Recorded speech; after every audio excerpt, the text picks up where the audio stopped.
ठाणेकरांच्या सुरक्षेच्या दृष्टिकोनातून संपूर्ण शहरभर बसवण्यात आलेल्या 1400 पैकी 112 सीसीटीव्ही कॅमेरे गेल्या काही महिन्यांपासून बंदावस्थेत असून नादुरुस्त झालेल्या कॅमेऱ्यांच्या जागी नवीन कॅमेरे बसवण्यासाठी पालिकेकडे पुरेसा निधी उपलब्ध नसल्याची बाब पुढे आली आहे। त्यावर पर्याय म्हणून ठाणे महानगरपालिकेने आता बंद कॅमेऱ्यांच्या जागेवर पोलीस योजनेतून बसवण्यात येणारे कॅमेरे बसवण्याचा विचार सुरू केला असून तशा सूचना पालिकेकडून पोलिसांना करण्यात येत असल्याची माहिती पालिका सूत्रांनी दिली आहे। ठाणे, कळवा आणि मुंब्रा शहरात सुरक्षेच्या दृष्टीने महापालिकेने 1400 सीसीटीव्ही कॅमेरे बसवलेत। या कॅमेऱ्यांमध्ये चित्रित होणारी सर्व माहिती हाजुरी येथील नियंत्रण कक्षात संकलित केली जात असते। या कॅमेऱ्यांमुळे शहरातील अनेक गुन्हे उघडकीस करण्यासाठी पोलिसांना मदत झाली आहे। नागरिकांच्या सुरक्षेसाठी बसवण्यात आलेले हे सीसीटीव्ही कॅमेरे तांत्रिक अडचणी, झाडांच्या फांद्या पडणे, वारा पाऊस यामुळे बंद होत असल्याचं यापूर्वी समोर आलं होतं। या कॅमेऱ्यांची पालिकेकडून दुरुस्ती करून ते पुन्हा कार्यान्वित करण्यात येत होते। 2016, 2017 आणि 2018 या 3 वर्षात हे कॅमेरे संपूर्ण शहरात बसवण्यात आले आहेत। त्यासाठी नगरसेवक निधीही वापरण्यात आला होता। हे कॅमेरे बसून 7 ते 8 वर्षांचा काळ लोटला असून यातील अनेक कॅमेरे आता नादुरुस्त होऊ लागले असल्याचं, काही कॅमेरे पालिकेने यापूर्वी काढून त्या जागी नवीन कॅमेरे बसवलेत। परंतु गेल्या काही वर्षांपासून आर्थिक संकटाचा सामना करणाऱ्या पालिकेची आर्थिक स्थिती अद्यापही रुळावर आलेली नसून नवीन कॅमेरे बसवण्यासाठी पालिकेकडे पुरेसा निधी उपलब्ध नाही। त्यामुळे नादुरुस्त कॅमेरे काढून त्या जागी नवीन कॅमेरे लावण्यासाठी निधी उपलब्ध होत नसल्याची माहिती सूत्रांनी दिली आहे। ठाणेकरांच्या सुरक्षेच्या दृष्टिकोनातून संपूर्ण शहरभर बसवण्यात आलेल्या 1400 पैकी 112 सीसीटीव्ही कॅमेरे गेल्या काही महिन्यांपासून बंदावस्थेत आहेत।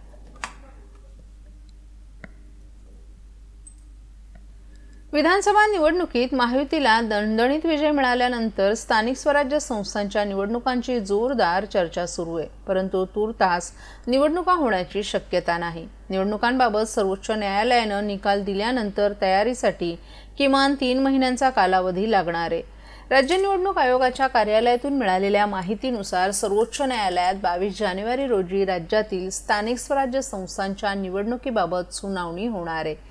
प्रामुख्याने महापालिकांसह अन्य स्थानिक स्वराज्य संस्थांची सदस्य संख्या किती असावी, प्रभाग रचना कशी असावी आणि प्रभाग रचना सदस्यांची संख्या राज्य निवडणूक आयोगाने ठरवावी की राज्य सरकारने याबाबतचा निर्णय सर्वोच्च न्यायालयात झाल्यानंतर निवडणुकीची तयारी करण्यासाठी किमान 3 महिन्यांचा वेळ लागेल। त्यामुळे तूर्तास महानगरपालिकांसह नगरपालिका, नगरपंचायती, जिल्हा परिषदा आणि पंचायत समितींच्या निवडणुका होण्याची शक्यता नाही। सर्वोच्च न्यायालयात 22 जानेवारी रोजी स्थानिक संस्थांच्या निवडणुकीबाबत सुनावणी होणार आहे।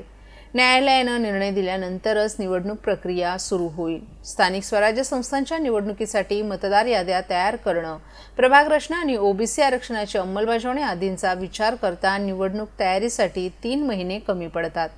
त्यानंतर मार्च-एप्रिलमधील शाळांच्या परीक्षा आणि उन्हाळा लक्षात घेता निवडणुकांसाठी पावसाळा उजाडतो। त्यामुळे पावसाळ्यात निवडणुका घ्यायच्या की पावसाळ्यानंतर याचा निर्णय राज्य निवडणूक आयोग घेईल। परंतु स्वराज्य संस्थांच्या निवडणुकीप्रमाणे राज्य निवडणूक आयुक्तांची निवडही रखडल्यामुळे आयोगाचा कारभार आयुक्तांशिवाय सुरू आहे। विधानसभा निवडणुकीपूर्वी राज्य निवडणूक आयुक्त पदाच्या निवडीची प्रक्रिया सरकारने राबवली। माजी मुख्य सचिव नितीन करीर, मुंबई पोर्ट ट्रस्टचे माजी अध्यक्ष राजीव जलोटा, नियोजन विभागाचे अप्पर मुख्य सचिव राजगोपाल देवरा यांच्यासह अनेक सनदी अधिकाऱ्यांनी अर्ज केले।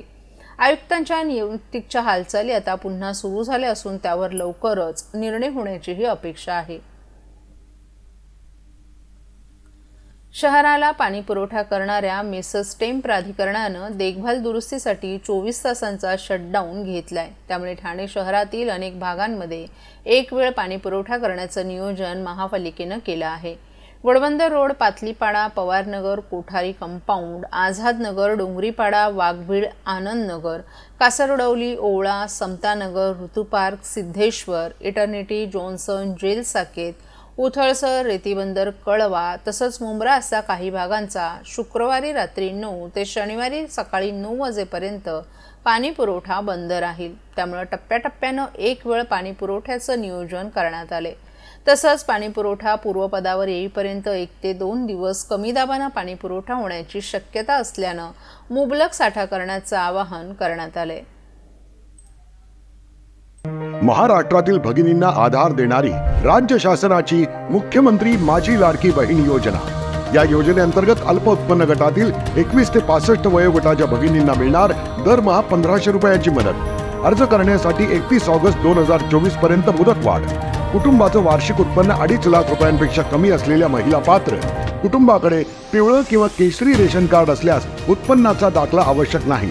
पांढरं रेशन कार्ड असेल किंवा रेशन कार्ड नसेल तर कुटुंबाचं वार्षिक उत्पन्न 2.5 लाखांपेक्षा कमी असल्याचा दाखला आवश्यक। योजनेसाठीचा ऑनलाईन अर्ज नारी शक्ती दूत ॲप वरून किंवा पोर्टलवर भरता येईल। ज्या भगिनींना ऑनलाईन अर्ज भरता येत नसेल त्यांच्यासाठी अंगणवाडी, ग्रामपंचायत, वॉर्ड ऑफिस, सेतू सुविधा केंद्रामध्ये किंवा आशाताई बचत गटाच्या CRP यांची मदत उपलब्ध।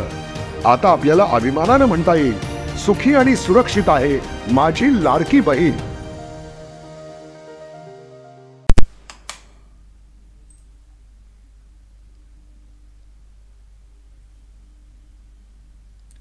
राष्ट्रवादी काँग्रेसचे नेते आमदार जितेंद्र आव्हाड यांनी पत्रकार परिषद घेत निवडणूक प्रक्रियेतील विविध त्रुटींवर सवाल उपस्थित केले आहेत। महाराष्ट्रातील 143 मतदान केंद्रांमध्ये लाखोंच्या संख्येनं मतवाढ कशी झाली हे निवडणूक आयोगानं स्पष्ट करावं। 5 नंतर 13% मतदान वाढल्याचा तपशील संशयास्पद असल्याचंही आव्हाड यांनी सांगितलं। अमेरिकेसारख्या देशांनी EVM मशीनवर शंका व्यक्त केली आहे, मग भारतातील निवडणूक प्रक्रियेत याचा विचार का केला जात नाही? 17C फॉर्मवर केंद्राध्यक्षांची सही असते, तरीही फॉर्म आणि प्रत्यक्ष मतदानात तफावत कशी येते असंही त्यांनी विचारले। आव्हाड यांनी पराभूत उमेदवारांना सर्वोच्च न्यायालयात जाण्याचं आवाहन केले। आम्ही यावर सखोल अभ्यास करून निवडणूक प्रक्रियेत त्रुटी उघड केल्यात। हरियाणातील निकालाची प्रतही आम्ही अभ्यासली असल्याचं त्यांनी सांगितलं। वन नेशन वन इलेक्शन हा हुकुमशाहीचा मार्ग आहे। विविधता संपली तर संविधानही संपेल असा इशाराही आव्हाड यांनी दिलाय। पवार कुटुंबीय काय बोलतात त्यावर आपण बोलणार नाही। गेल्या 15 दिवसात शरद पवार यांची भेट झाली नाही, मात्र आमच्या पक्षाचा एकही खासदार फुटणार नाही याची हमी देतो असंही त्यांनी स्पष्ट केलं। देशातील सर्वात जुना धर्म बौद्ध धर्म आहे। जर देशातील विविधता संपवली तर देशाला धोका निर्माण होईल असं मतही आव्हाड यांनी मांडलं।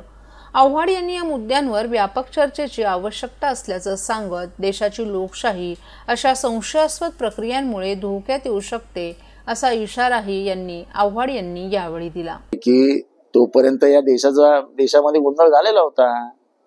1991चा निकाल आहे, त्याच्या आधी 47चा कायदा आहे, आपल्या कॉन्स्टिट्यूशन मध्ये आहे की जी परिस्थिती स्वातंत्र्यानंतर देवळाची, मस्जिदीची, बौद्ध स्थानाची,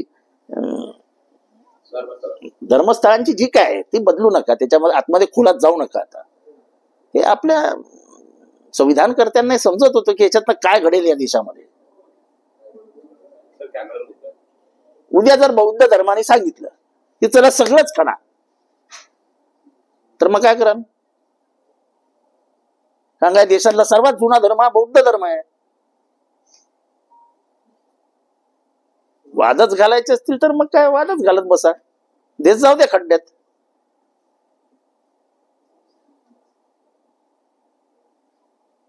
त्याच्यामुळे वाद काय, आता जर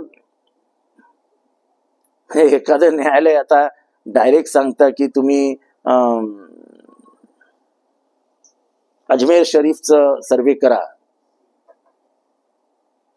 मला वाटतं ज्यांनी इतिहास वाचलाय त्यांच्या हे कदाचित लक्षात येईल की सुफिझम आणि शैविझम हे भारतातल्या हिंदू आणि मुसलमानांमधल्या 2 परंपरा आहेत, ज्याच्यात तल्लीन होणं, भक्तिरसामध्ये तल्लीन होणं हे मुख्य असतं।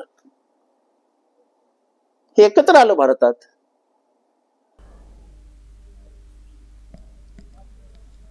ठाणे महापालिकेतर्फे 2018 मध्ये तयार करण्यात आलेल्या सर्वसमावेशक वाहतूक आराखड्याची आताच्या बदललेल्या परिस्थितीनुसार फेरआखणी करण्यात येणार आहे।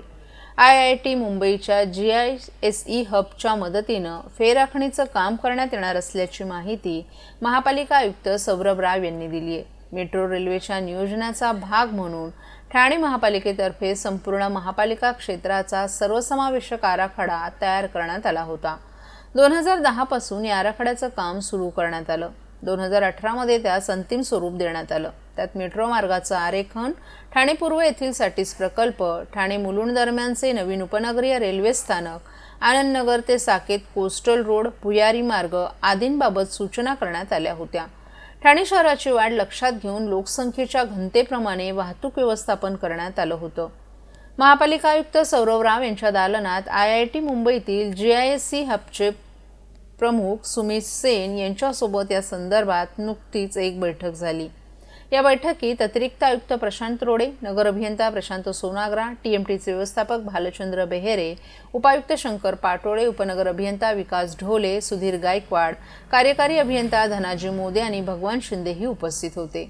या आराखड्यातील तरतुदी आणि सद्यस्थिती तसंच भविष्यातील आव्हाने यांचा अभ्यास करून आराखड्याची फेरमांडणी करण्याची गरज निर्माण झाली आहे. 2018 मधील या आराखड्याची फेरमांडणी करून 2030 पर्यंतच्या आव्हानांचा सामना करण्यासाठी सज्ज होण्याची आवश्यकता आहे. त्यासाठी IIT मुंबईतील GISC हब या विज्ञान आणि अभियांत्रिकी यांची सांगड घालणाऱ्या तज्ज्ञ गटांच्या मदतीनं पुढील वर्षभरात फेरआखणीचं काम करण्यात येणार असल्याची माहिती पालिका आयुक्त सौरभ राव यांनी दिली आहे.